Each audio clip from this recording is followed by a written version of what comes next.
Que la paix, la miséricorde et les bénédictions d'Allah soient sur vous. Assalamu alaikum wa rahmatullahi wa barakatuh. Aujourd'hui, nous allons méditer le comportement de nos pieux prédécesseurs lorsqu'ils avaient la perte d'une chose qui leur appartenait.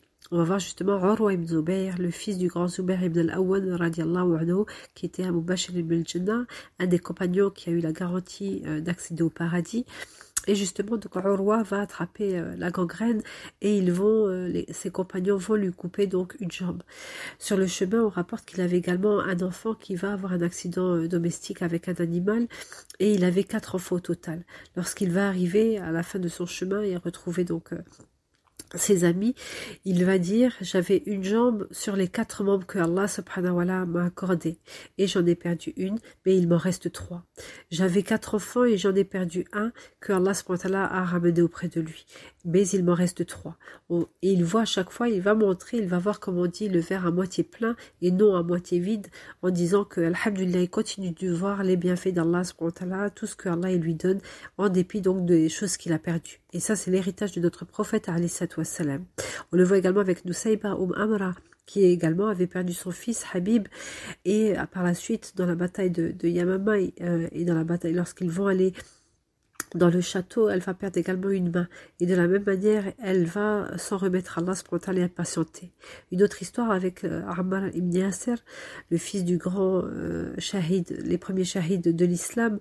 Il avait également perdu une oreille dans une bataille. Et plus tard, lorsqu'il marchait, quelqu'un va l'appeler: oh toi, à l'oreille manquante.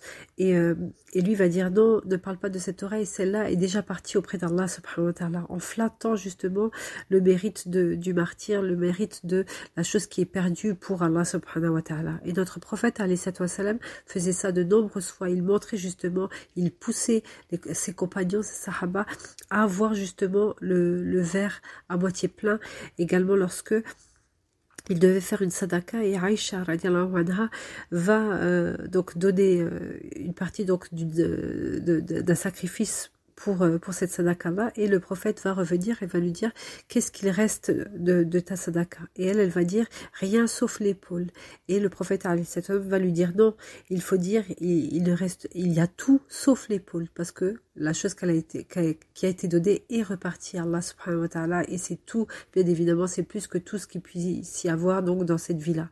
Et on voit justement de considérer ce sacrifice, cette chose qui repart auprès d'Allah subhanahu wa ta'ala, plus que tout ce qu'il puisse avoir dans cette dunya. Donc on voit ce magnifique comportement, et qu'Allah, Inch'Allah, nous aide à voir le verre toujours à moitié plein. Amin, amin, ya rabbil alamin. Allahumma a'ini ala dhikrika wa shukrika wa husni ibadatik. Assalamu alaikum wa rahmatullahi wa barakatuh. Que la paix, la miséricorde et les bénédictions d'Allah soient sur vous. Assalamu alaikum wa rahmatullahi wa barakatuh. D'après Abu Musa al-Ash'ari radiallahu anhu, notre prophète Mohammed alayhi salatu wassalam a dit: celui qui évoque et celui qui n'évoque pas Allah subhanahu wa ta'ala sont comparables aux vivants et aux morts.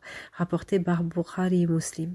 D'après ce magnifique hadith, on peut voir l'importance d'évoquer Allah subhanahu wa ta'ala, l'importance de faire de dhikr au quotidien, de répéter les formules pour louer Allah subhanahu wa ta'ala, tel le tahlil, le fait de dire la ilaha illallah, tel le tahmid, le fait de dire alhamdulillah, le fait de dire le tasbih, le fait de dire subhanallah, le fait de dire le takbir, Allahu akbar, le fait de dire astaghfir, le fait de dire inna lillahi wa inna ilayhi raji'un, et le fait de dire l'istighfar, le fait de dire astaghfirullah, de demander pardon à Allah subhanahu wa ta'ala.